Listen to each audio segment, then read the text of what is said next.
Astaghfirullah. Bismillahirrahmanirrahim. Assalamualaikum warahmatullahi wabarakatuh. Alhamdulillah wassalatu wassalamu ala Rasulillah wa ala alihi wa sahbihi wa mawalah wa la hawla wa la quwata illa billahi wa ba'du. Alhamdulillah, di pagi menjelang siang ini kita bisa duduk untuk bertalabul ilmi kembali di Ahad pagi ini, dan tak lupa salawat dan juga salam kita hadiahkan kepada Rasul kita Nabi besar Muhammad sallallahu alaihi wa ala alihi wasallam. Tema di pagi hari ini kita akan membahas soal as-sa'adatu al-hakikiyatu, kebahagiaan yang hakikat. Ma'asyiral muslimat yang dimuliakan Allah Subhanahu wa taala, di dalam surah An-Nahl ayat 97 Allah Subhanahu wa taala berfirman, "Man 'amila salihan min dzakarin aw untha wa huwa mu'minun falanuhyiyannahu hayatan thayyibah wa lanajziyannahum ajrahum bi ahsani ma kanu ya'malun." Barang siapa yang melakukan amal yang saleh, baik dia laki-laki ataupun perempuan, dan dia seorang yang beriman, maka kami akan berikan kehidupan kepadanya dengan kehidupan yang baik di dunia, dan kami akan balas mereka dengan balasan yang jauh lebih baik lagi terhadap apa yang mereka telah kerjakan. Ayat ini dijadikan dasar oleh para ulama tentang hakikat mencari kebahagiaan bagi seorang manusia. Bahwa Allah Subhanahu wa taala mengatakan, "Man 'amila salihan", barang siapa yang beramal saleh, baik dia laki-laki ataupun perempuan, dan dia beriman, maka kami akan berikan kehidupan yang baik, maksudnya kebahagiaan di dunia dan juga kebahagiaan di akhirat dengan dilipat gandakan balasannya. Ulama mengatakan bahwa kebahagiaan itu ada di tiga perkara. Kebahagiaan itu ada di tiga perkara. Pertama, rahatul bali. Yang kedua, al-qana'atu. Dan yang ketiga, ta'atullahi azza wa jalla. Yang pertama, rahatul bal. Rahatul bal itu artinya menenangkan pikiran. Karena kebahagiaan itu sebenarnya sesuatu yang tidak bisa didefinisikan. Bahagia itu apa? Kalau orang ditanya bahagia itu, kadang-kadang bingung juga mau jawab itu. Bagaimana manusia bisa bahagia? Lahir saja dia nangis, mati pula ditangisi. Mana bahagianya? Lahir nangis, ketika dia mati ditangisi orang. Sehingga kemudian para ulama ketika membahas masalah apa itu as-sa'adah, kebahagiaan itu, definisi mereka itu berbagai macam tuh. Sehingga kemudian banyak yang mendefinisikan itu dengan contoh akhirnya. Salah satunya adalah bahwa bahagia itu kalau rahatul bali, kalau pikiran kita itu senang.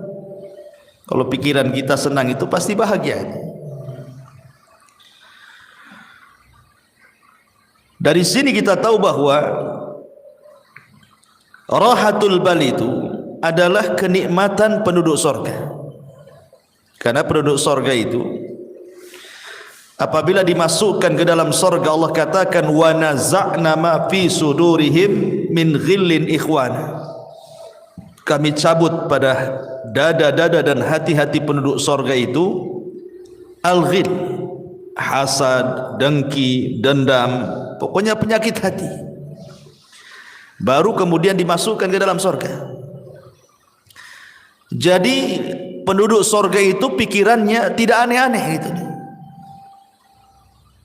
Dia tidak memikirkan orang, kenapa orang bicara soal dia, atau kenapa dia tidak melakukan seperti orang yang lakukan. Karena biasanya orang kepikiran itu karena dua perkara ini.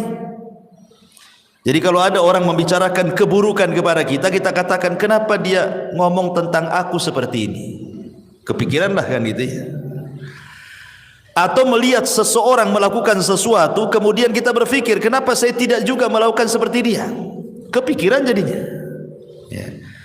Jadi penduduk surga itu tidak ada kepikiran seperti itu, karena sudah dihilangkan hasad dalam hatinya, sudah dihilangkan dengki dendam, sehingga memang tenang hatinya. Makanya kebahagiaan itu caranya adalah rahatul bal, tenangkan hati, gitu maksudnya. Rahatul bal itu menenangkan hati. Kalau ada ucapan-ucapan yang gak enak itu tenangkan saja, jangan dipikirin gitu. Karena bukan hanya sekelas ibu ya, sekelas Aisyah Ummul Mukminin radhiyallahu anha. Aisyah Ummul Mukminin radhiyallahu anha, wanita yang paling cerdas, wanita yang paling dicintai Nabi sallallahu alaihi wasallam saja dibicarakan orang.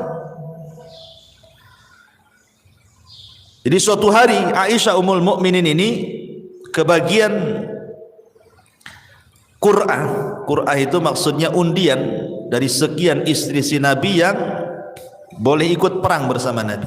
Karena kan tidak semua istri Nabi itu ikut perang, sehingga demi keadilan di Qur'ah diundi siapa yang berhak ikut dan siapa yang tidak berhak ikut.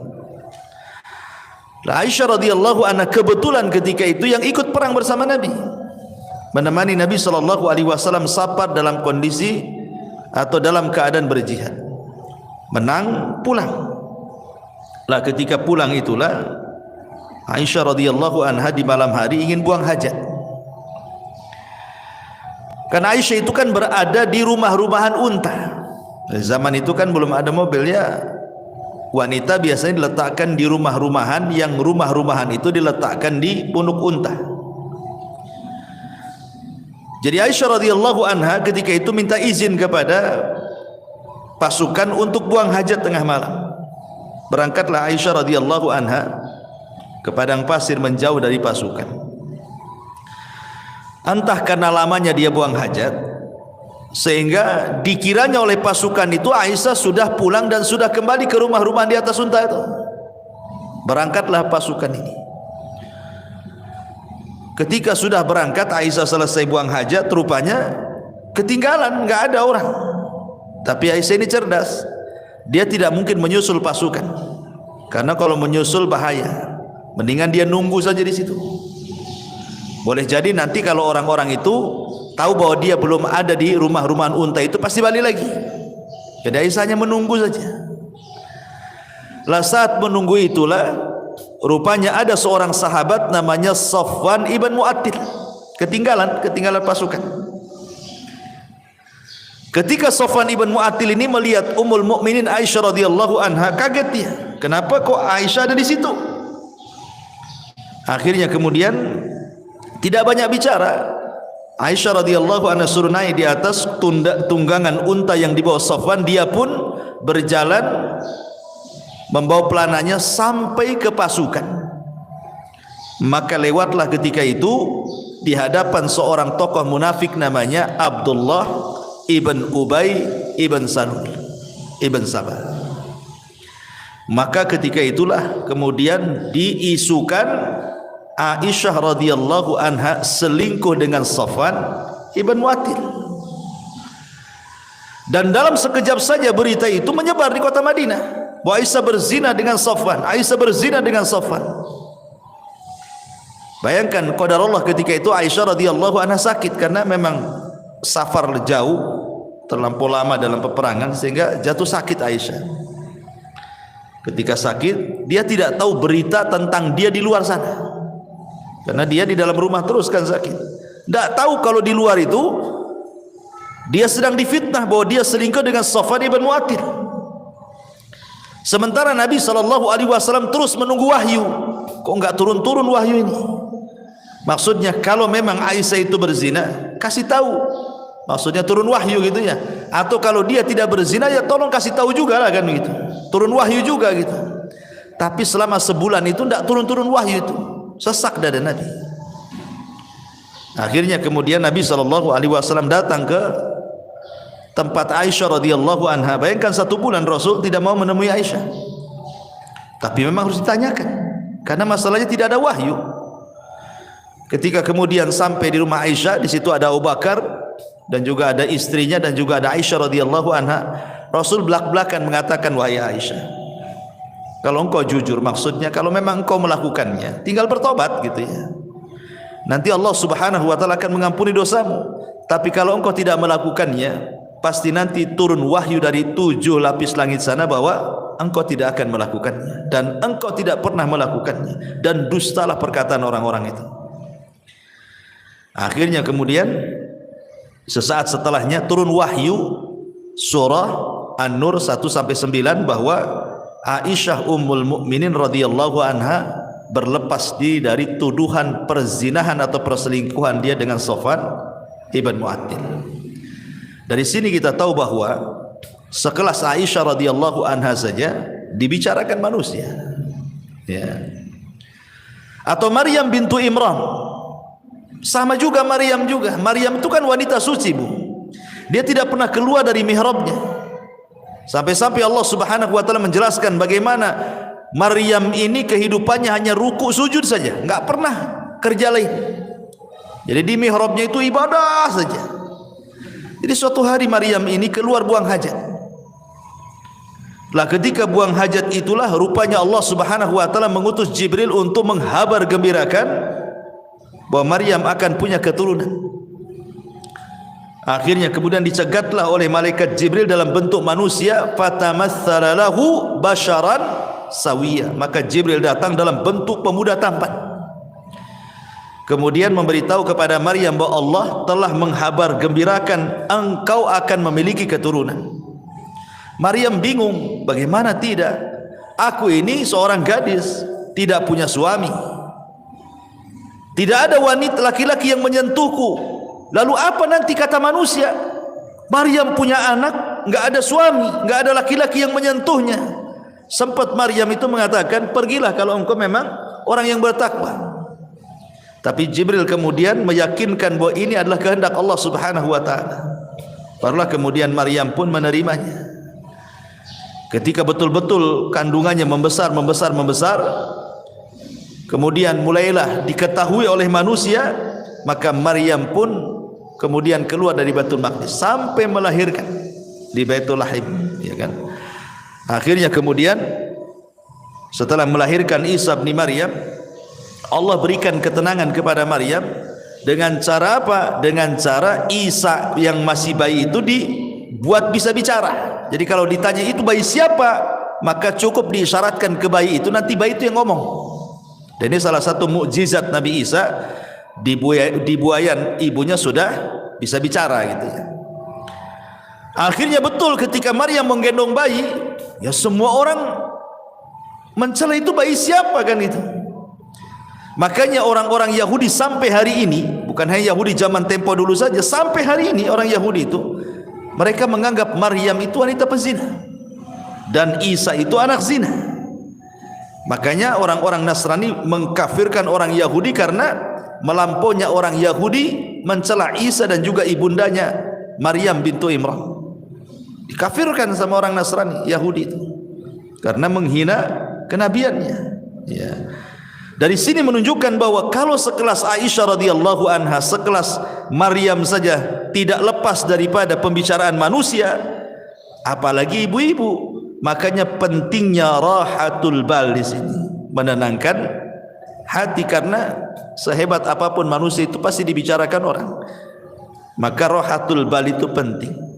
Ya, jangan pedulikan ucapan manusia, tenangkan gitu maksudnya. Rahatul bali. Kemudian yang kedua, wal qanaatu, dan qanaah. Qanaah itu artinya rela dan redha dengan pemberian Allah Subhanahu wa taala. Rela dan redha dengan pemberian Allah Subhanahu wa taala. Karena ini yang menjadikan orang itu lebih tenang hidupnya. Jadi kalau orang itu rela, redha, apapun yang diberikan Allah pasti akan tenang. Makanya ada seorang syekh mengatakan, kalau Anda ingin tenang, lakukan 5 perkara. Kalau Anda ingin tenang, lakukan 5 perkara. Yang pertama, nikmati yang ada. Jangan pernah memikirkan yang tidak ada.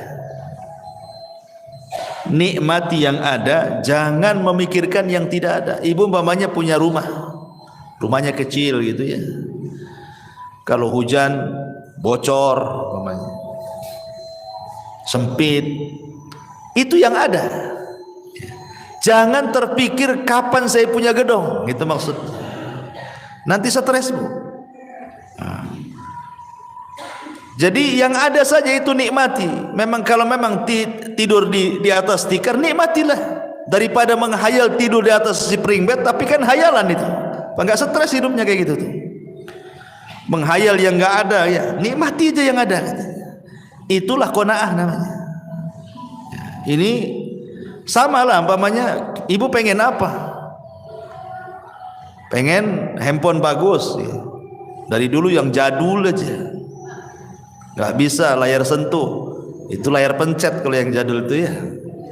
Kepikir pengen kayak tetangga, handphonenya bagus gitu kan, nggak usah, nikmati aja, nggak apa-apa, disentuh-sentuh sajalah di situ, nggak, walaupun nggak keluar kan, nikmati aja kan ya. Karena stres orang memikirkan yang nggak ada tuh. Ini yang pertama. Yang kedua, berpikir positif, jangan pernah berpikir negatif. Artinya pikirkan kelebihan, jangan memikirkan kekurangan. Kelebihan pada diri ibu itu apa coba? Kelebihannya apa? Sebab kalau orang selalu memikir kekurangan, stres, itu enggak qanaah tuh. Pikirkan kelebihan, jangan pikir kekurangan. Berpikir positif, jangan selalu berpikir negatif. Kemudian yang ketiga, jangan suka membanding-bandingkan. Ibu jangan membandingkan ibu dengan orang lain. Itu tidak qanaah namanya. Ya. Artinya bahwa kalau seandainya Allah Subhanahu wa taala sudah takdirkan memang ibu seperti itu, anggaplah secara ekonomi, memang suami kerjanya ya apalah, supir taksi, ojek online, GoFood atau apalah istilahnya kan. Sementara tetangga ini kok ngantor, enak, mobilnya bagus gitu ya. Jangan pernah dibanding-bandingkan. Baik ibu dengan istri dia atau suami ibu dengan suami dia. Jangan pernah dibanding-bandingkan. Karena membandingkan sesuatu itu menjadikan orang tidak qanaah. Kalau suka membanding-bandingkan itu hilang qanaahnya. Makanya kenapa Nabi SAW mengatakan, "Ungzuru ila man huwa asfala minkum wa la tangzuru ila man huwa fawqakum fa huwa ajdar alla tajrar nikmatallahi alaikum." Lihat ke bawah, jangan lihat ke atas, kata Rasul. Orang kalau lihat ke atas kan pegel, Bu. Coba aja ibu nenggak gini lama-lama, kan apa enggak pegel, Bu, ya kan? Stres, Bu, kalau nengok kapan saya kayak dia, apa enggak stres dia? Pegel tuh otaknya. Tapi kalau lihat ke bawah pasti akan tenang. Kenapa? Karena Rasul mengatakan fahuwa ajdar alla tajdar nikmatallahi alaikum. Karena orang kalau suka lihat ke bawah itu akan lebih mudah bersyukur. Oh, aku ini masih lebih baik dibandingkan si anu gitu ya.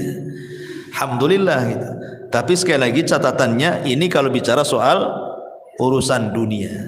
Ya, kaedah melihat ke bawah, jangan melihat ke atas ini dalam bab urusan dunia. Jangan masuk dalam urusan agama. Sebab kalau urusan agama kaedahnya terbalik. Lihat ke atas, jangan lihat ke bawah. Ya. Pamannya tetangga sholat 5 waktu. Jangan ibu melihat kepada sholat yang 1 waktu. Anda apa-apalah saya sholat 2 waktu, ini sih 1 waktu aja kan itu. Bukan begitu kan. Tapi lihat ke yang 5 waktu, kapan seperti dia gitu maksudnya. Ada tetangga kawan hafal juz 30 gitu. Sebelahnya pula pamannya cuma 3 kul saja. Ibu masih mending dengan wadduha. Alhamdulillah saya masih hafal wadduha, tambah 3 kul masih lebih baik daripada dia. Maksudnya jangan melihat ke bawah, tapi lihat kapan saya bisa kayak dia, hafal juga juz 30 gitu maksudnya. Itu kalau soal urusan agamanya. Jangan melihat ke bawah, lihat ke atas. Tapi kalau urusan dunia jangan pernah menatap ke atas. Capek ya, stres nantinya. Hilang qanaahnya. Itu hilang qanaah itu karena suka melihat ke atas, tidak melihat ke bawah. Kemudian yang keempat, kata para ulama, sibukkan dengan perkara-perkara masa depan. Jangan memikirkan sesuatu yang sudah berlalu. Makanya sering saya katakan, banyak orang itu kadang-kadang belum move on-nya, istilahnya. Mungkin dulunya pernah kaya, kemudian miskin, terpikirlah dulu. Mungkin dulunya mantan manajer, sudah tidak manajer lagi, terpikir pula masih jadi manajer. Mungkin dulunya dia polisi, kemudian purnawirawan, masih terpikir dia seolah-olah dia polisi, padahal sudah pensiun. Orang kalau memikirkan terus masa lalu, tidak pernah menatap masa depan, Bu, nggak akan pernah orang ini bahagia. Karena dia belum bisa menerima keadaan, itu masalahnya kan. Makanya saya kadang-kadang heran. Mungkin dulunya mantan militer gitu ya, TNI, Polri atau apa, udah nggak pensiun lagi, sudah nggak berjabat lagi, dia pensiun. Kadang-kadang turun di masyarakat itu seolah-olah dia masih TNI itu, nunjuk-nunjuk orang, seolah dia polisi, padahal udah nggak polisi lagi. Kan berarti kan belum bisa menghilangkan kenyataan kalau dia itu sudah bukan polisi lagi, bukan manajer lagi, bukan menteri lagi, bukan itu yang kadang-kadang tidak bisa dilupakan. Makanya kenapa Nabi SAW sampai mengajarkan doa kepada Abu Umamah itu apa? Allahumma inni a'udzubika minal hammi wal hazan. Ya Allah, aku berlindung kepadamu dari alham, kebingungan dan kesedihan. Bingung masa depan, sedih masa lalu, gitu maksudnya. Sedih ini karena memikirkan masa lalu. Bingung itu karena memikirkan masa depan. Karena manusia itu kan tidak lepas daripada bingung, stres, sedih. Ya sedih memikirkan masa lalu, stres sekarang ini memikirkan masa sekarang, bingung apa yang harus dilakukan besok gitu kan. Itulah manusia di antara 3 perkara ini. Makanya supaya kita qanaah, jangan memikirkan sesuatu yang sudah berlalu, tatap masa depan supaya lebih qanaah. Ya sudahlah, sudah takdirnya. Yang penting saya pernah kaya dulu, kan itu ya. Yang penting saya sudah pernah jadi pejabat, sudah merasakan, saya sudah tahu semua. Kan enak tuh kalau ngomong gitu ya. Kemudian yang terakhir, kata para ulama di sini, sibukkan memikirkan diri sendiri, jangan pernah sibuk memikirkan orang lain. Ini penting. Sibukkan saja. Nggak usah ibu mikir ini menteri keuangan nih, nggak usah. Apa yang ibu mikir menteri keuangan pula? Ibu mikir keuangan sendiri saja lah. Kok mikir pula menteri keuangan, menteri ini, pusing ya. Makanya itu kalau banyak nonton YouTube berita ini kan, akhirnya pusing tuh. Sudahlah, mikir diri sendiri saja, nggak usah mikir-mikir menteri ini menteri itu, itu korupsi, stres Bu. Ya, mikir sendiri, diri sendiri itu bagaimana supaya lebih berkembang lagi, lebih manfaat lagi. Gak usah mikir-mikir orang. Karena ini kalau orang terus mikir terus orang, ganggu urusan orang, sementara dia lupa bahwa dirinya juga banyak kekurangan itu ya, itu tidak qanaah orang itu. Makanya ini penting ya. Ini yang kedua, kalau ingin bahagia terapkan yang kedua, al-qanaah. Ya, pertama rohatul bal, tenangkan hati. Yang kedua qanaah, redha dengan pemberian Allah Subhanahu wa taala. Kemudian yang ketiga juga taatullahi azza wajalla. Berusaha untuk mentaati Allah Subhanahu wa taala.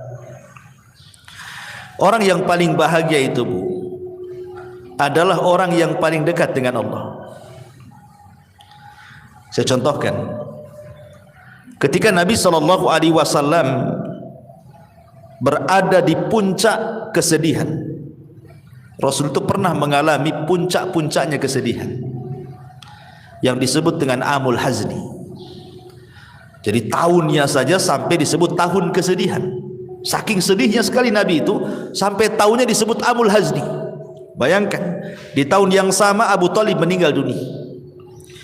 Kemudian setelah Abu Thalib meninggal dunia, disusul istri tercintanya Khadijah bintu Khuwailid.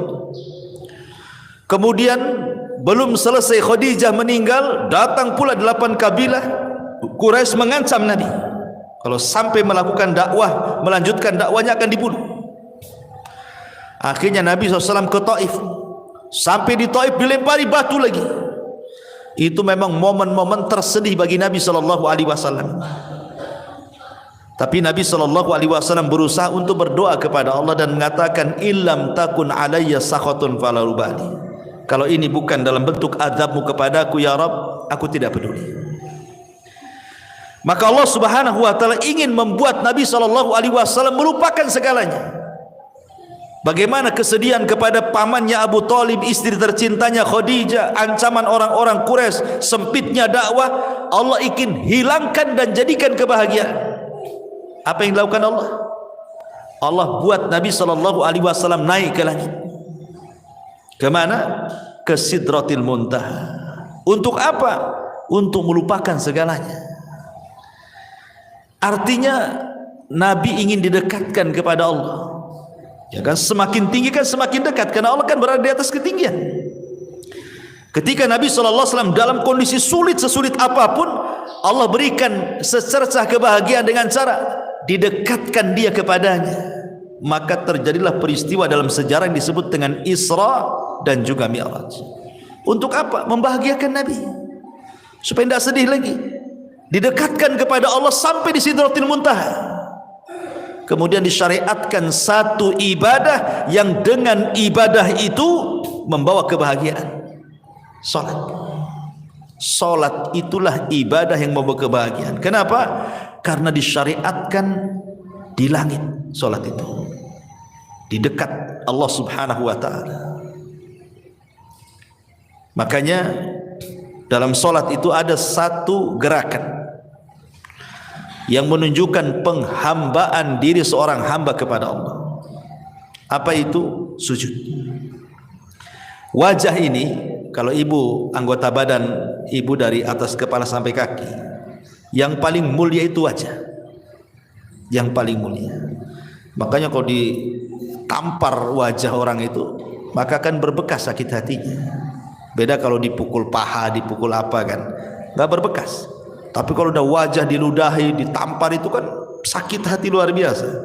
Kenapa? Karena memang dari semua anggota badan yang paling mulia itu adalah wajah. Ya. Sementara tanah itu ada sesuatu yang sangat hina kan gitu, karena diinjak manusia. Tanah yang bumi yang kita injak itu kan rendah karena diinjak kaki.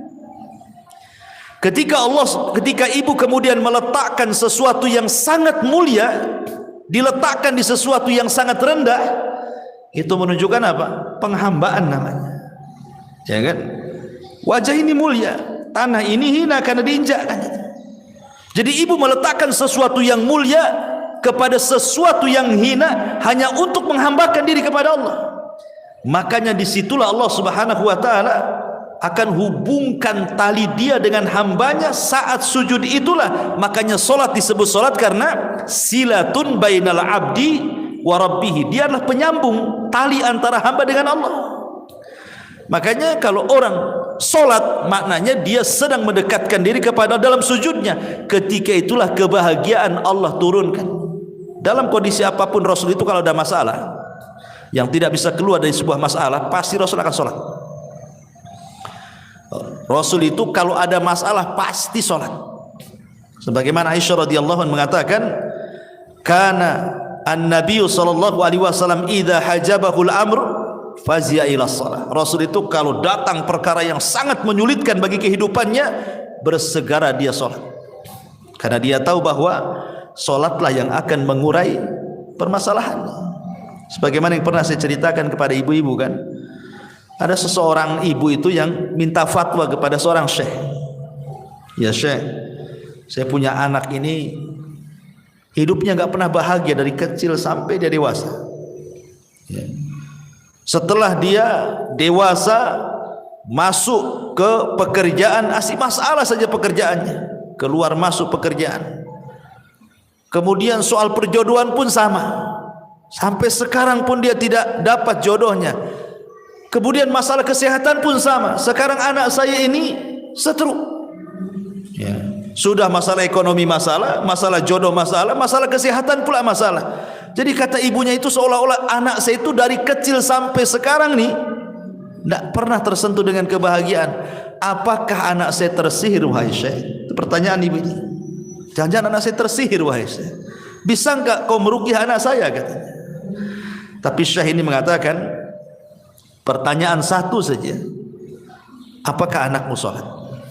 Itu pertanyaan saya. Saya tidak mengatakan nanti saya ruqyah coba mungkin ada jinnya gitu. Tidak, yang ditanyakan pertama kali, apakah putramu sholat? Maka ibunya mengatakan, tidak ya syekh, putraku tidak pernah sholat. Apakah dia seorang muslim? Ya, dia seorang muslim. Artinya kenapa dia nanya seorang muslim? Kalau orang kafir kan tidak perlu ditanya solat kan itu ya. Apakah dia seorang muslim? Ya, dia seorang muslim. Kenapa dia tidak solat? Wallahu a'lam. Maka syekh mengatakan jangan-jangan kesulitan hidup dia sejak kecil sampai dia terbaring stroke itu bukan karena apa-apa, karena dia tidak solat. Itu jawabannya. Jadi apa yang harus aku ruqyah katanya. Kemudian syekh membentangkan sedikit soal solat. Dia jelaskan sama ibu ini, begini ya bu ya, solat itu adalah penghubung kita dengan Allah. Jadi kalau kita solat itu kita sedang menghubungkan tali kita dengan Allah Azza wa Jalla. Sekiranya tali yang kita hubungkan dengan Allah itu putus, maka putuslah hubungan kita dengan Allah. Ketika Allah tidak berhubungan lagi dengan kita, mungkinkah Allah membantu kita? Tidak mungkin ya. Maka solatlah, kata syekh ini, solatlah. Sebab kalau seandainya anda solat berarti anda sedang menghubungkan tali anda dengan Allah. Ketika terhubung tali itu dengan Allah, maka yakin Allah Subhanahu wa ta'ala akan menolong anda. Kemudian syekh mengatakan, coba bayangkan kalau putramu ini bangun di pagi hari dan dia tidak solat subuh, berarti dia memulai dengan aktivitas hari itu dengan laknat Allah Azza wa Jalla karena melakukan dosa besar ya. Kemudian datang siang hari lagi dia tidak solat duhur, berarti dia sudah dilaknat di siang hari. Kemudian datang sore hari lagi dia tidak solat asar, berarti Allah sedang melaknat dia di sore hari. Kemudian datang di malam hari maghrib dia meninggalkan maghrib, berarti dia sedang dilaknat di waktu maghrib. Kemudian solat isya dia tinggalkan pula solat isya, berarti dia sedang dilaknat di waktu isya. Kata syekh, bagaimana orang akan bahagia sementara awal aktivitas hidupnya diawali laknat dan sebelum tidur pula dia dilaknat katanya. Mana bahagianya? Gimana coba? Awal dilaknat, akhir pula dilaknat.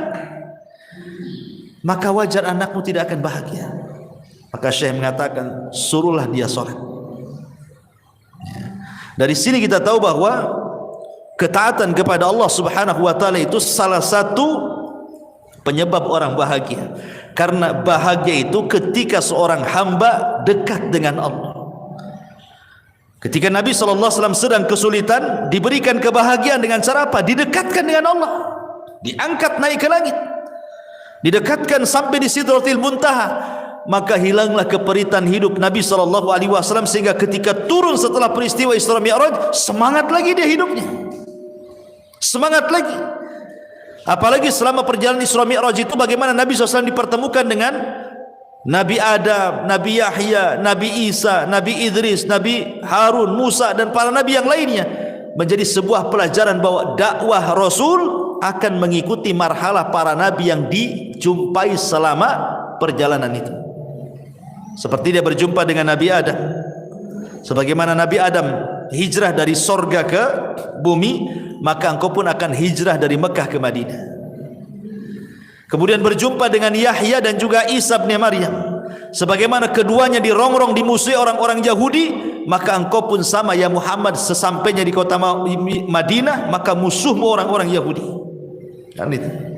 Kemudian juga berjumpa dengan Nabi Yusuf, sebagaimana Yusuf dihasadi oleh saudara-saudaranya sehingga dimasukkan ke dalam sumur, maka dakwahmu pula yang menghalangi sebelum orang lain keluargamu. Maka yang menghalangi dakwah itu siapa dulu? Abu Lahab, keluarga. Belum ada Abu Jahal lagi ya, Abu Lahab sudah menghalang-halangi pamannya sendiri kan. Ketika Rasulullah SAW berjumpa dengan Nabi Musa alaihi salam, Nabi Harun alaihi salatu wassalam, Harun itu dikenal lembutnya, maka berdakwahlah seperti Harun lembut kepada Bani Israel. Ketika berjumpa dengan Nabi Musa itu dikenal kesabarannya, walaupun dia dimacam-macamin Bani Israel, sabar dia. Maka seolah-olah Allah ingin katakan, sabarlah engkau seperti Nabi Musa dalam rangka mengobati umat Islam.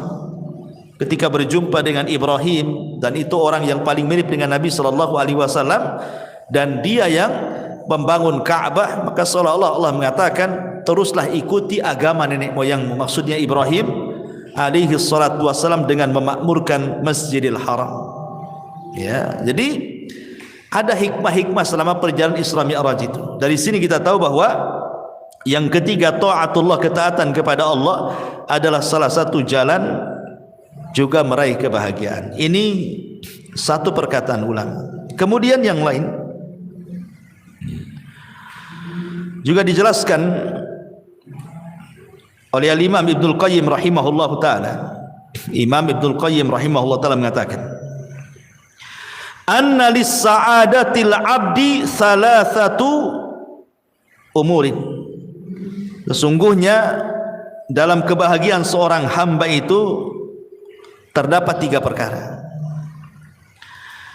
Idza an'ama 'alaihi syakara, wa idza betuliya 'alaihi sabara, wa idza adznaba istaghfara.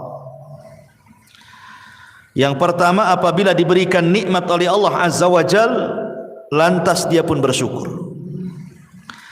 Apabila diuji oleh Allah Subhanahu wa taala, lantas dia bersabar.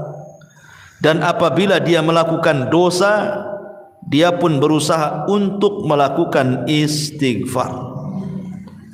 Melakukan istighfar, meminta ampun kepada Allah Subhanahu wa taala. Ma'asyiral muslimat yang dimuliakan Allah Subhanahu wa taala.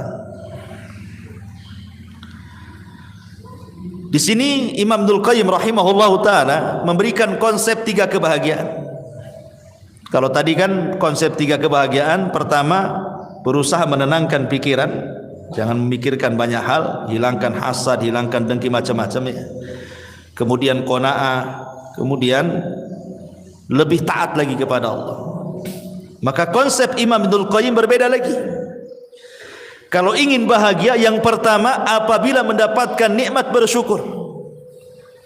Apabila mendapatkan nikmat bersyukur. Ini kaitan dengan qanaah juga kan? Ya, qanaah itu artinya apa? Syukuri yang ada, jangan memikirkan yang tidak ada. Nikmati yang ada, jangan menikmati yang tidak ada. Yang ada saja, wa in ta'uddu nikmatallah la tuhsuha, kan itu. Kalau anda hendak menghitung nikmat Allah, tidak mungkin terhitung nikmat Allah itu. Banyak kok nikmat Allah itu. Kemudian yang kedua konsepnya ini yang penting juga. Apabila ditimpa musibah, dia bersabar. Ini yang paling penting dalam konsep kebahagiaan. Karena biasanya ketika musibah itu terlalu berat, yang datang hanyalah keperitan dan kesedihan. Sering saya katakan, Bu, dalam beberapa kajian di sini kan, bahwa pada setiap perkara yang ada kebahagiaan, pasti di situ ada kesedihan. Perkara-perkara yang ada kebahagiaan di sebuah perkara, pasti terselip kesedihan di situ. Itu sudah matematika tuh, 1 tambah 1 2 tuh. Contoh, ibu bahagia dengan suami, yang punya suami. Tetapi di balik kebahagiaan ibu suka senang dengan suami itu, pasti suatu ketika ada kesedihan. Tatkala ibu bermasalah dengan suami, ya, atau uang bulanan kurang, sedih. Padahal ada duit dia, kok nggak dikasih saya, katanya. Artinya di sela-sela kebahagiaan itu pasti ada kesedihan tuh. Nengok anak-anak nih, nampak seneng lah anak-anak, apalagi yang masih lucu-lucu ya, usia 4-5 tahun gitu kan, masih lucu-lucunya tuh. Senang kita nengok anak-anak tuh. Tapi ketika anak itu sakit arah gitu kan, sedihlah kita di situ. Jadi mana-mana tempat ada kebahagiaan, pasti terselip kesedihan di situ. Pasti, ya. Atau ketika ibu melihat harta, ibu punya mobil, punya rumah, punya uang gitu kan, kan senang itu. Karena itu juga salah satu penyumbang kebahagiaan kan gitu ya. Siapa bilang mobil itu tidak menyumbang kebahagiaan? Masih enak naik mobil daripada jalan kaki kan, Bu? Capek jalan kaki, apalagi jauh, sedih kali itu. Tetapi kan bukan segala-galanya. Tapi di balik harta yang merupakan penyumbang kesenangan bagi kita itu juga ada kesedihan. Kesedihan, takut kalau seandainya harta itu hilang, takut kalau seandainya motornya hilang gitu ya. Ini cicilan udah hampir berapa bulan lagi mau lunas gitu kan, stres dia. Senang tuh udah bisa beli motor ya dengan cicilan sekian. Biasanya orang-orang kan gitu, paling 3 bulan lagi lunas lah. Tapi masalahnya untuk melunasi itu tak ada duit, sedih dia. Satu sisi senang dia punya kendaraan, sisi lain sedih pula dia tidak bisa melunasi. Pokoknya apapun yang terselip kebahagiaan, pasti di situ ada kesedihan. Apapun itu sudah memang ketentuan, ada bahagia, ada sedih, ada musibah, ada nikmat. Tetapi kata para ulama mengatakan, walaupun demikian, ya, seseorang itu harus memahami bahwa setiap kebahagiaan ada kesedihan, nanti Allah akan balik lagi. Setiap kesedihan itu pasti ada kebahagiaan. Kenapa demikian?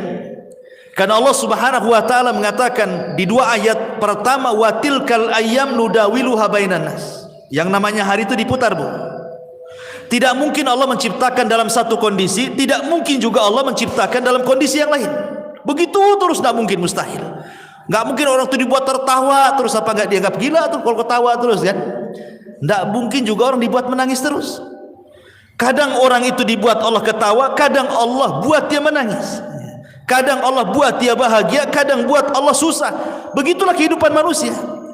Tetapi walaupun demikian, karena Allah itu Rahim, Allah mengatakan inna ma'al usri yusran, inna ma'al usri yusra. Terkadang satu kesulitan itu Allah bukakan banyak kemudahan, ya. Karena Allah mengatakan al-usri dengan alif lam, sementara yusran itu dengan nakirah.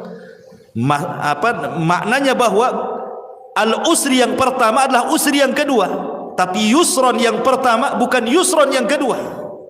Kan 2 kali diulang dalam Quran itu kan, inna ma'al usri yusran, inna ma'al usri yusran. Dan ayatnya 2 kali diulang tuh.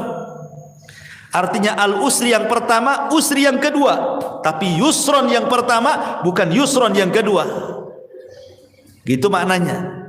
Ketika al-usri yang pertama adalah usri yang kedua, yusron yang pertama bukan yusron yang kedua, maknanya satu kesulitan bisa mendatangkan banyak-banyak kemudahan gitu maksudnya. Bukan satu kesulitan datang satu kemudahan, tidak. Satu kesulitan bisa saja 2, 3, 4, 5, 10 kemudahan. Karena rahimnya Allah Azza wa Jalla. Dari sini ada kaedah, Bu. Belum tentu ketika Allah menutup satu pintu, kemudian pintu-pintu yang lain Allah tutup. Bahkan terbalik. Terkadang satu pintu Allah tutup, pintu banyak Allah buka. Makanya ada sebuah kaedah yang disebutkan para ulama, man taraka syai'an lillahi awwadallahu khairan minhu. Barang siapa yang meninggalkan sesuatu karena Allah, boleh jadi Allah akan berikan sesuatu yang jauh lebih baik dibandingkan yang ia tinggalkan. Contoh umpamanya orang dipecat dari perusahaan. Sedih dipecat dari perusahaan kan. Kalau dia kurang qanaah, kalau dia kurang tawakal, boleh jadi dia suudzon. Ya. Mungkin Tuhan PT dengan Tuhan di luar PT mungkin berbeda gitu. Ya. Dia pikir Tuhan ada di PT saja, di luar PT tak ada Tuhan. Sehingga akhirnya kayak kiamat tuh. Dikeluarkan di PHK itu kayak kiamat. Nanti makan apa, nanti ini itu kan gitu ya. Itu kalau kurang tawakal tuh. Tapi kalau dia kemudian berpikir lagi bahwa boleh jadi ini adalah keputusan Allah terbaik. Mungkin Allah sengaja buat aku keluar dari PT untuk ada pekerjaan yang jauh lebih baik lagi dibandingkan pekerjaan ini. Gitu maksudnya. Sengaja kita dibuat dikeluarkan supaya mengambil sesuatu yang lebih baik lagi. Sebab kalau kita tidak keluar dari sini, belum tentu kita dapat jalan lagi. Kalau kita berpikirnya positif seperti ini, bahagia orang hidup tuh. Tapi kalau nggak berpikir ke sini, pikirnya aduh nanti kalau keluar dari PT macam mana saya? Macam mana terus? Ya tidak mungkin dia akan bahagia. Yang ada stres makin gila dia. Nah, makanya di sini juga penting bahwa dua ayat itu juga sebagai pelipur lara bahwa Allah tidak mungkin menciptakan kita dalam satu kondisi, dan ingat setiap kesulitan itu akan banyak kemudahan. Ma'asyiral muslimat yang dimuliakan Allah Subhanahu wa taala. Ya. Dan itu kita bisa lihat di kisah-kisah orang-orang soleh gitu ya. Seperti tadi kisahnya atau kisah Nabi Ayub alaihi salatu wasalam yang mudah lah yang sering saya ceritakan kan. Bagaimana Nabi Ayub itu diberikan oleh Allah Azza wa Jalla ujian yang tidak pernah orang diuji sehebat Ayub. Tidak ada ceritanya. Baik sebelum atau sesudahnya. Manusia yang diuji seberat Nabi Ayub. Makanya orang-orang Arab itu kalau ada orang sakit, mereka mengatakan apa? Sabar, seperti sabarnya Ayub katanya. Itu orang Arab ngomong gitu tuh. Padahal tidak mungkin kan orang sesabar Ayub kan? Hanya untuk supaya membesarkan hatinya saja. Mustahil. Nggak ada orang sesabar Ayub apalagi di zaman sekarang. Ya. Sementara musibah Nabi Ayub alaihi salatu wassalam itu luar biasa bertubi-tubi itu. Mulai daripada kehilangan harta, kemudian disusul kehilangan anak, kemudian disusul dengan banyaknya penyakit, kemudian disusul tidak ada orang yang mendekati, dibicarakan manusia. Sumpah, coba bayangkan. Ibu ini enggak kehilangan harta. Ya, harta masih ada, rumah masih ada. Ibu sehat, enggak ada penyakit. Ya, apalagi anak-anak ada, cuman ibu ini dibicarakan orang saja. Itu sudah sedihnya itu bukan kepalang tuh. Pikirannya, padahal hanya dibicarakan orang saja. Ini Ayub ini sudah dibicarakan orang, ditinggalkan orang, hartanya diludeskan, anaknya dimatikan, penyakitnya diparahkan. Makanya tidak ada ujian seberat Ayub. Tetapi walaupun demikian Ayub itu sabar. Sabar, tidak pernah mengeluh sedikit pun. Yang tidak sabar justru istrinya. Ya, istrinya yang tidak sabar. Dia ngomong sama Nabi Ayub alaihi salatu wassalam, mungkin bahasa saya ini, bang, berdoalah kepada Allah gitu. Kok ini sudah lama sakit? Ya, sudah lama sakit. Kau seorang nabi, saya yakin kalau engkau berdoa kepada Allah, pasti Allah akan kabulkan doamu. Jadi istri mendorong supaya Ayub berdoa kepada Allah untuk dibalikan nikmatnya. Tapi subhanallah, lihat bagaimana Ayub ini mengajarkan kepada kita syukur ya. Dia mengatakan kepada istrinya, coba pikirkan berapa lama Allah berikan nikmat kepada kita. Berapa lama? Kata istrinya 70 tahun. Kata Ayub, 70 tahun kita di atas kenikmatan. Sekarang Allah baru uji saya 18 tahun. Kalau saya harus meminta kepada Allah, ini belum seimbang. Ya. Harusnya kalau seimbang, ya nunggulah nanti setelah penyakitku 70 tahun lagi, baru aku meminta kesembuhan, gitu maksudnya Ayub itu. Ini kita di atas nikmat 70 tahun, diuji 18 tahun, masa kita sudah harus meminta kepada Allah, katanya. Ayub tidak mau. Ya.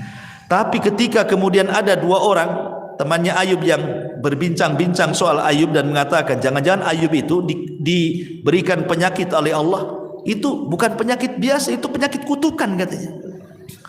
Kata kawannya, kok bisa kau bilang penyakit kutukan? Iyalah, kalau bukan kutukan apa namanya?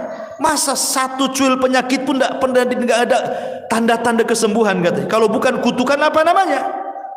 Kedengaranlah kalimat ini ke telinga Ayub. Makanya Ayub mengatakan, Rabbi inni massaniya dhur wa anta arhamur rahimin. Ya Rabb, aku tahu engkau yang memberikan madarat ini kepadaku, tapi aku tahu juga bahwa engkau adalah zat yang maha pemberi kasih sayang dari hamba-hambamu penyayang. Maknanya seolah-olah Ayub mengatakan, ya Rabb, aku tahu bahwa engkau yang memberikan madarat ini kepadaku, tapi aku yakin tidaklah engkau memberikan madarat kepadaku kecuali karena sayangmu kepadaku. Itu maksudnya. Lihat bagaimana ada berdoa Ayub saja tidak dirinci penyakitnya. Menunjukkan apa? Menunjukkan Ayub itu tidak tasahud. Tasahud itu artinya menolak takdir, kayak kita kan ngomel-ngomel sama Allah. Enggak. Ayub kan tidak merinci kan musibahnya, dia hanya mengatakan, aku tahu ya Rabb, engkau yang menimpakan penderitaan ini. Lain kalau kita ngomong, ya Allah, anak saya sudah mati, ya, dirinci kalau kita doa itu kan. Ini rumah juga bocor-bocor kan itu, ya, ini usaha juga lagi sulit. Itu kalau doa kita yang dirinci itu, susahnya kita ini dirinci, ya kan. Ya, kalau bisa itu 10 rincian disebut semua tuh. Ya. Nabi Ayub tidak dirinci. Dia hanya mengatakan, ya Rabb, aku tahu kau yang menimpakan derita ini. Titik sampai di sini. Karena Allah sudah tahu gitu, tidak perlu dirinci, Allah sudah tahu kan itu. Dan itu ada berdoa namanya. Ya, Allah sudah tahu, sudah paham gitu. Makanya sejak itulah Allah Subhanahu wa taala kabulkan permintaan Ayub dan Allah kembalikan nikmatnya. Dan ini dari sini ada kaidah bahwa barang siapa yang meninggalkan sesuatu karena Allah, pasti Allah akan ganti sesuatu itu yang jauh lebih baik lagi. Ya. Karena orang di depan musibah itu kan terbagi menjadi 3, Bu, ya. Yang pertama tasahud, tidak redha, tidak rela. Kemudian mulutnya ini ngomong macam-macam. Ya. Ini seburuk-buruknya orang. Orang ini nggak akan bahagia selamanya. Yang kedua, dia berusaha untuk rela,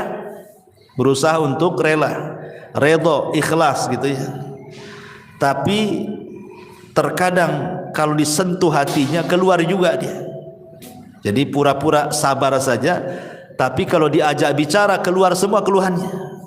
Ya, tapi masih mendingan lah dibandingkan orang yang pertama. Kemudian yang ketiga, orang yang betul-betul ikhlas, betul-betul redha, lisannya pun dia tidak pernah mengeluh. Ya, bahkan dia sanggup mengucapkan alhamdulillah. Itulah sebahagia-bahagia manusia ketika dia bisa sabar, bisa rela, bahkan bisa mengucapkan alhamdulillah di depan musibah yang dialaminya.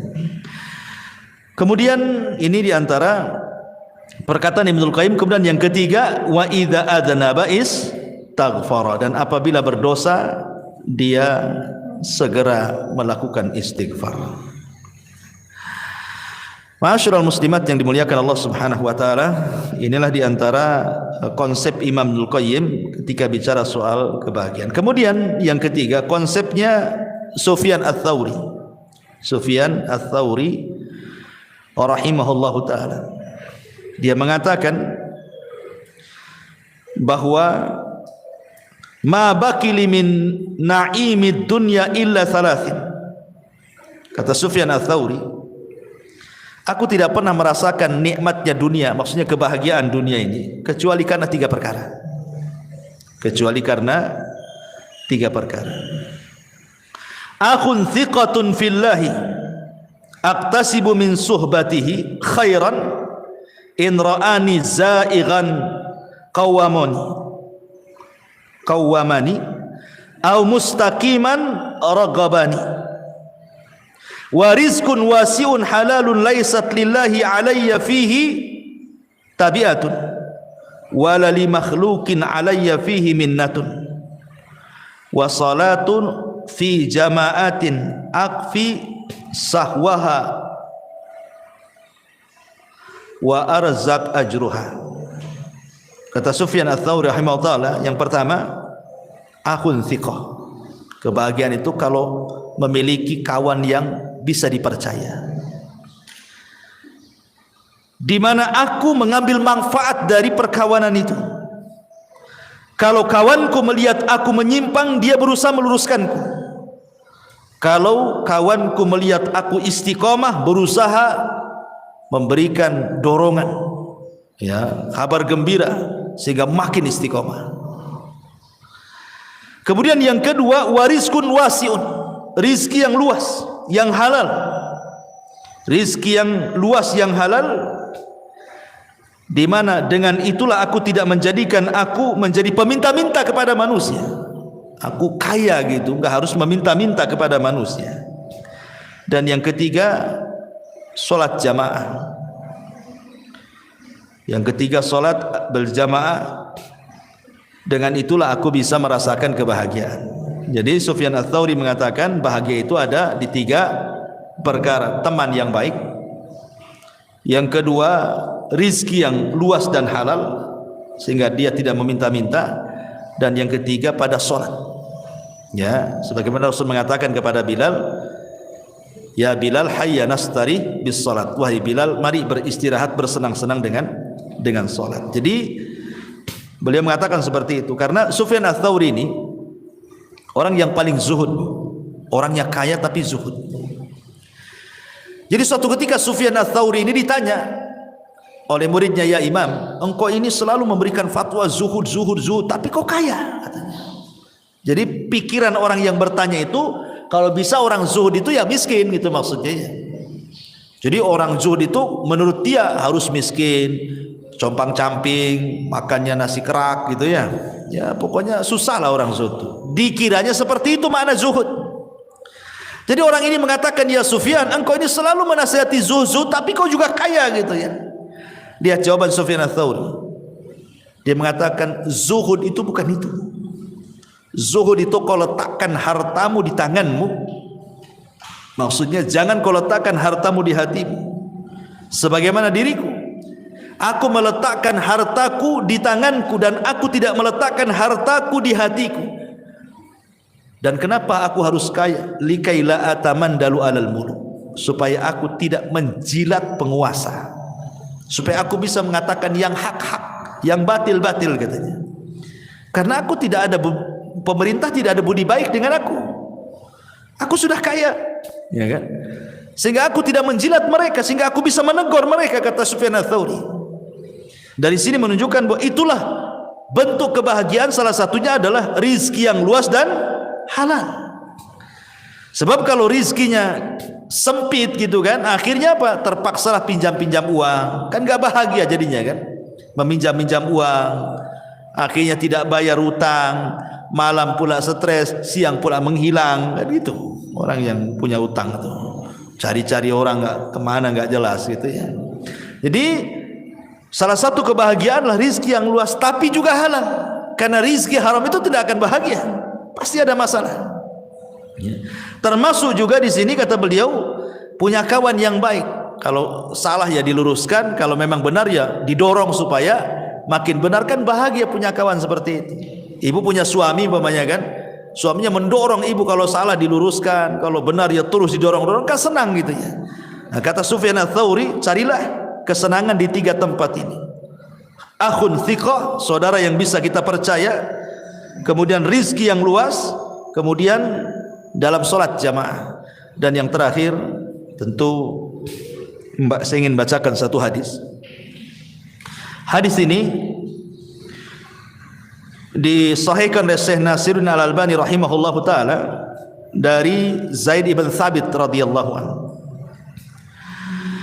Rasul mengatakan, "Man kanatid dunya hammahu, farraqallahu alaihi amrahu, wa ja'ala faqrahu baina 'ainaihi, wa lam ya'tihi minad dunya illa ma kutiba lahu. Wa man kanat al-akhiratu niyyatahu, jama'allahu lahu amrahu, wa ja'ala ghinahu fi qalbihi, wa atathu ad-dunya wa hiya raghibah." Barang siapa yang dunia menjadi tujuan hidupnya, maka Allah subhanahu wa ta'ala akan cerai beraikan perkaranya, dan Allah akan jadikan kefakiran di kedua matanya, dan tidaklah dunia yang datang kepadanya kecuali apa yang sudah dicatat takdir saja. Tetapi barang siapa yang akhirat adalah niat hidupnya, maka Allah subhanahu wa ta'ala akan kumpulkan perkaranya, dan Allah akan jadikan kekayaan dalam hatinya, dan Allah akan datangkan dunia kepadanya sementara dia menolaknya. Ma'asyiral muslimat yang dimuliakan Allah azza wa jalla, hadis ini adalah hadis yang sangat mulia sekali, satu dasar mencapai kebahagiaan dunia dan akhirat. Pertama, penggalan yang pertama, Rasul mengatakan barang siapa yang dunia itu menjadi tujuan hidupnya, maka Allah pasti akan mencerai beraikan urusannya, dan Allah akan jadikan kefakiran di kedua matanya. Kemarin kita sudah jelaskan, Bu, ada orang kaya diazab dengan kekayaannya, bahkan seolah-olah lebih miskin dibandingkan orang-orang yang sudah jelas miskin. Ada orang miskin, Bu, mungkin dia tukang bangunan, ya, kadang helper, ya, mungkin yang paling rendah dalam tukang bangunan itu helper itu, ya. Kadang ada borongan, kadang tidak, gitu. Kadang ada proyek, kadang tidak. Tapi dia bisa hidup dengan keluarganya. Dia bangun tidur, kemudian jam 8 dia sudah kerja, jam 5 pulang. Kemudian dia bisa senang dengan anak istrinya juga. Nanti besok gitu lagi. Ya. Tapi ada orang-orang kaya, Bu, itu seolah-olah 24 jam hidupnya itu dengan duit saja, nggak ada untuk keluarga tuh. Ada orang kayak gitu kan? Karena orang kaya itu umpamanya, oh ini ada meeting ke Medan nih, seminggu di Medan. Sementara tukang bangunan ini di rumah terus dia sama keluarganya. Dari pagi bisa dia tengok istrinya. Ini nanti sebulan kemana? Sebulan kemana? Kapan tuh sama keluarganya dia? Itu kan orang ini diazab dengan kekayaan namanya tuh. Kok kekayaannya yang mengadab? Harusnya orang yang kaya itu lebih banyak hidup dengan keluarga dibandingkan orang miskin. Ini tidak gitu. Kenapa orang yang miskin itu lebih senang hidup dengan anak istrinya, lebih banyak waktunya? Orang kaya ini pula sedikit waktunya. Berarti dia diazab dengan kekayaannya. Orang miskin aja nggak kayak gitu cari uangnya kok. Kalau sudah cukup untuk makan selesai. Ini tidak cukup-cukup. Maknanya dia itu miskin, tidak kaya sebenarnya, karena tidak cukup. Ya. Makanya di sini Rasulullah mengatakan, "Man kanatid dunya hamma," siapa yang dunia tujuannya itu, farraqallahu alaihi amrah, pasti Allah cerai beraikan urusannya. Kalau dia tidur, Bu, apa maksudnya Allah cerai beraikan itu? Hatinya dicabang-cabangkan. Ya, maksudnya farraqallahu alaihi amra itu hatinya dicabang-cabangkan, tidak bisa tidur, Bu. Nanti satu sisi otaknya mikir ini, sisi lain mikir ini, sisi lain, pokoknya tidur itu menghayal aja dia. Gimana mau tenang coba? Tidur aja tidak bisa, karena mikir ini, mikir ini, mikir itu, banyak mikir. Akhirnya ketika dia banyak mikir itulah wa ja'ala faqrahu baina ainaihi, maka hidupnya tidak akan tenang sehingga Allah jadikan kefakiran di kedua matanya. Mana dapat kesenangan orang kayak gini kan? Hidupnya nih mikir banyak gitu ya. Tetapi sebaliknya, walam ya'tihi minad dunya illa ma kutiba lahu, padahal dunia sendiri kalau dicari tidak lebih daripada yang ditakdirkan saja. Maka berjalanlah bersama takdir, itu selesai. Jalan bersama takdir. Ya. Karena sehebat apapun Anda mencari dunia, kalau ditakdirkan dapat segitu ya segitu, tidak mungkin nambah. Ngapain kemudian ngoyo dari pagi ke pagi lagi kan? Padahal dunia itu sebatas ditakdirkan saja. Wa man kanatil akhiratu niyatahu, barang siapa yang akhirat niatnya, jama'allahu amrahu wa ja'ala ghinahu fi qalbihi wa atathu dunya wa hiya raghimah. Tapi kalau niat hidupnya hanya untuk akhirat, maka Allah akan kumpulkan urusannya. Maksudnya hatinya tidak akan bercerai-berai, itu tidak banyak dipikirkan, ya. Dan Allah jadikan hatinya, kekayaan dalam hatinya, dan dunia akan didatangkan sementara dia menolaknya. Ini di antara kebahagiaan yang dimaksud adalah kebahagiaan hati, ya. Karena di sini Allah Rasul mengatakan wa ja'ala ghinahu fi qalbihi. Jadi kalau ditanya bahagia itu ada di mana? Ya bahagia itu ya ada di hati, ya. Kalau hatinya lapang, rumah yang sempit jadi lapang, gitu maksudnya.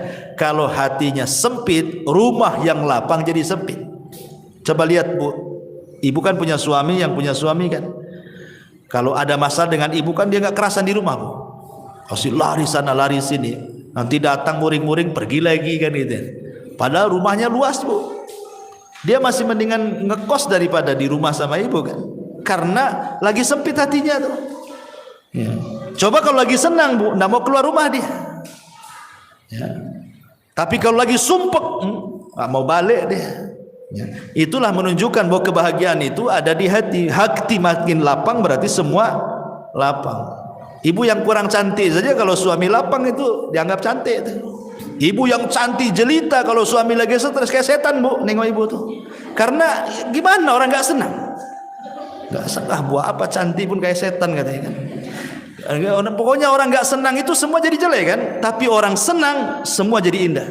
Karena memang itulah yang dimaksud di sini, wa ja'ala ghinahu fi qalbi. Allah jadikan kekayaan dalam hatinya. Wallahu a'lam bishawab. Ini yang bisa sampaikan. Tapi sebelum saya tutup, kalau ada yang bertanya silakan.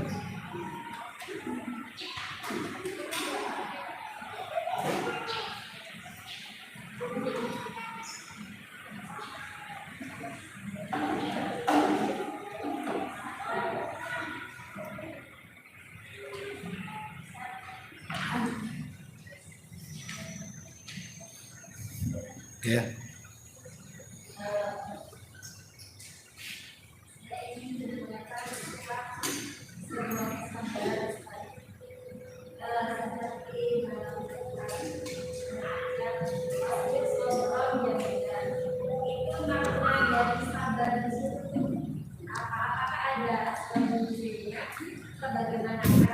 Apa sok pasbir sabron jamilah. Oke.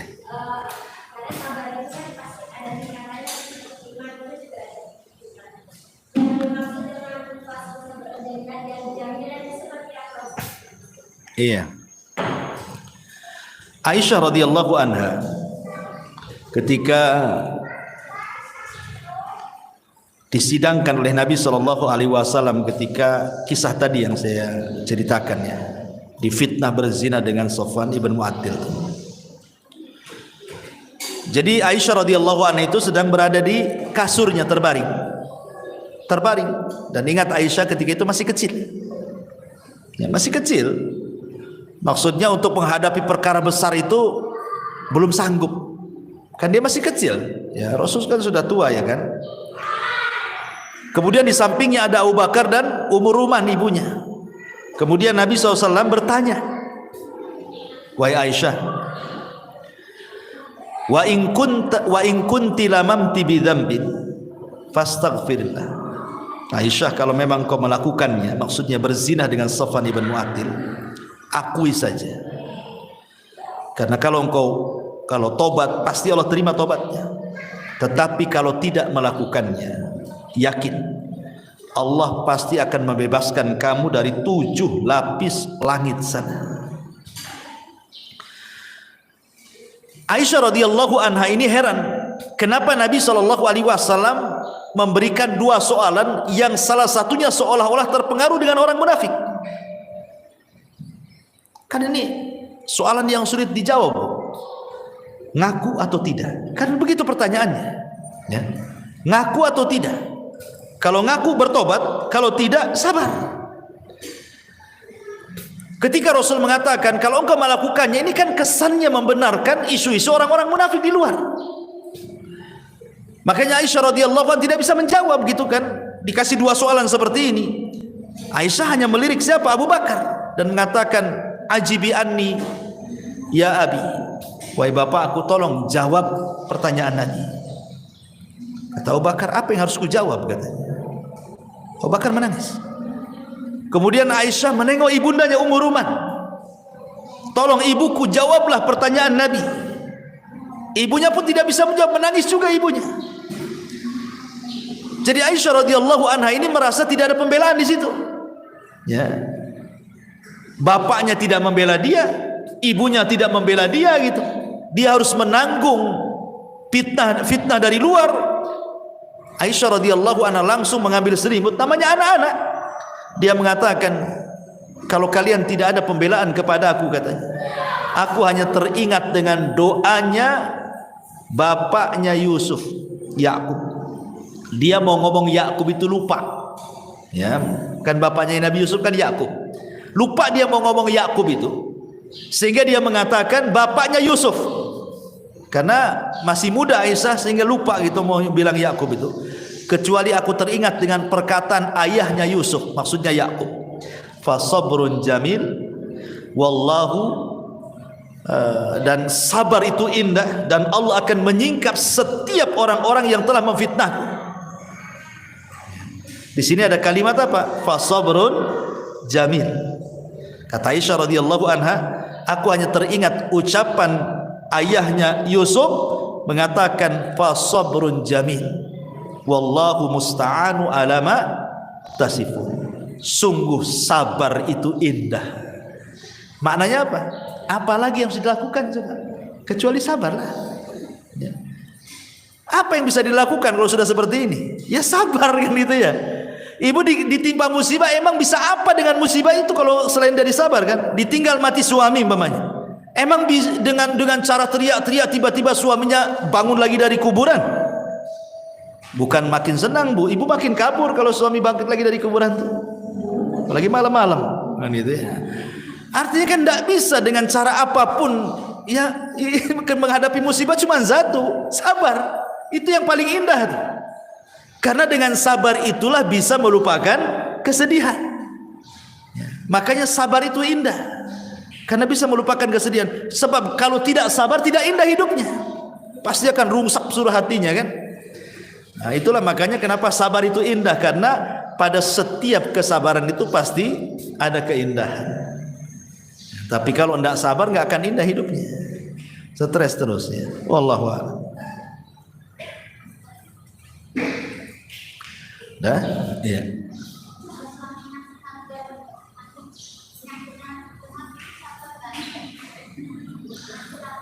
Suaminya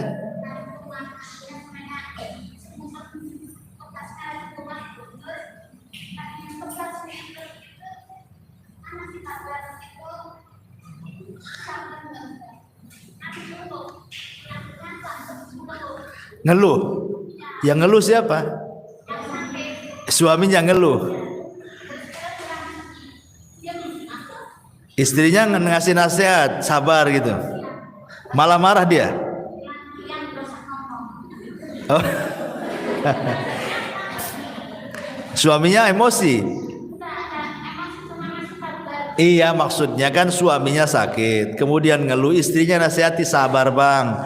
Abangnya marah, diam, nggak usah ngomong kan gitu kan?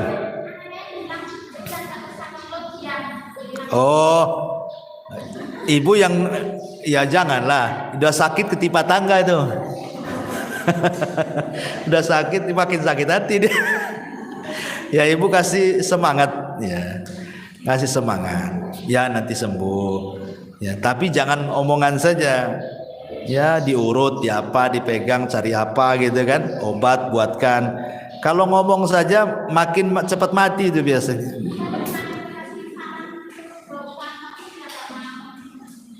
Oh dia nggak mau berobat. Ya suruh berobat. Ya berobat itu kan wasilah kesembuhan. Nggak boleh tawakal saja. Karena Allah itu memberi kepada yang berusaha, bukan kepada yang berdoa. Itu kaidah. Allah itu memberi kepada yang berusaha, bukan kepada yang berdoa. Kalau berdoa saja ya Allah, nggak akan diberi. Tapi kalau habis berdoa dia usaha, Allah kasih. Ini ada anak muda nih, masuk ke masjid berdoa, ya Allah kasihlah anak yang soleh. Kasih anak soleh? Tidak, kawin aja enggak. Mana mau dapat anak? Usaha kawin dulu baru dapat anak kan gitu. Jadi Allah itu memberi ke yang berusaha, bukan kepada yang berdoa. Maka sarankan jangan berdoa terus, usaha juga. Berdoa minta kesembuhan, ya makan obat juga gitu maksudnya. Atau terapi-terapi apa gitu ya, karena doa itu tidak menghilangkan akhdhu bil asbab, mengambil sebab ya. Ya Bu, saya kira cukup lah. Ini sudah jam 10, saya harus ke Batam Center. Mudah-mudahan ada manfaatnya. Subhanakallah bihamdika, asyhadu an la ilaha illa anta astaghfiruka wa atubu ilaik. Allahu ta'ala. Assalamualaikum warahmatullahi wabarakatuh.